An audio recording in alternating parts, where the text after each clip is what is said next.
तुमच्या समोर तुमच्या सोबत यात्रेत चालून तुळशी वृंदावन आपल्या डोक्यावर घेऊन तुमच्यासोबत फुगडी घेऊन आज ह्या पूर्ण यात्रेचं स्वागत करताना आपण बघतो की ज्यांनी ही संकल्पना मांडली असे आमचे बाळासाहेब सानप काका असतील, आपल्या अध्यक्ष असतील राहुल भाऊ, त्यानंतर संपूर्ण महानगरपालिकेची टीम, आपल्या सगळ्यांचे लाडके विभागीय आयुक्त प्रवीणजी गेडाम, कमिशनर मनीषाताई खत्री, आमचे बंधू उपमहापौर विलासजी शिंदे, त्याचबरोबर सगळ्यांना ज्यांचे आशीर्वाद आणि ही जी शक्ती आहे ती लाभते, आपल्या सगळ्यांचे संत महंत आपले भक्तिचरणदास महाराज असतील, राठी महाराज असतील, सर्वच महामंडलेश्वर इथे उपस्थित आहे, संध्यानंद महाराज असतील, त्यानंतर संपूर्ण इथे MVPचे सरचिटणीस नितीनजी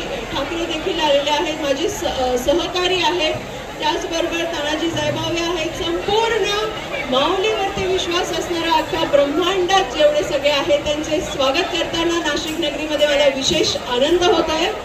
आणि नक्की जसं आता प्रास्ताविकेत माझ्याकडनं अपेक्षा ठेवली गेली की आपल्याकडचे जे नितीनजी गडकरींनी 2 रस्ते करून दिलेले आहेत आणि आता तुमचा हा पालखी मार्ग जो आहे, हा पालखी सोहळा जो आहे तो अजून चांगला करण्यासाठी मोठे रस्ते, नक्कीच मी तुम्हाला सांगते की या वर्षात आपण मोठे रस्ते, चांगले सुखकर रस्ते, काम सुरूच आहे, पण पालखी मार्ग कसा सुखकर होईल याची मी तुम्हाला ग्वाही देते की आम्ही शासन प्रशासन पुढच्या पालखीसाठी सज्ज राहावे आणि आम्ही तुम्हाला एकही अडथळा येऊ देणार नाही. तुमच्या स्वागतासाठी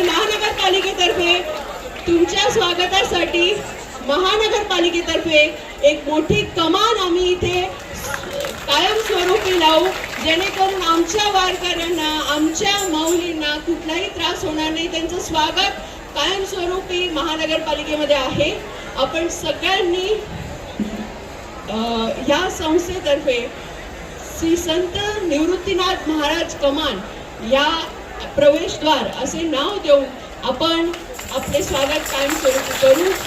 आणि येत्या कुंभमेळ्याला आपल्या सगळ्यांनाच माहिती आहे, वारकऱ्यांसारखी शिस्त, त्यांच्यासारखं सेवाभाव कुठेच नाही जगात. आणि त्यामुळे आपण सगळ्यांनी मिळून या नाशिक शहरामध्ये, या कुंभनगरीमध्ये यावे अशी मनोमन सगळ्यांची आमची इच्छा आहे. तुम्हाला आताच आमंत्रण देते आहे. तुमचं नाशिक नगरी पुनश्च एकदा स्वागत. धन्यवाद. जय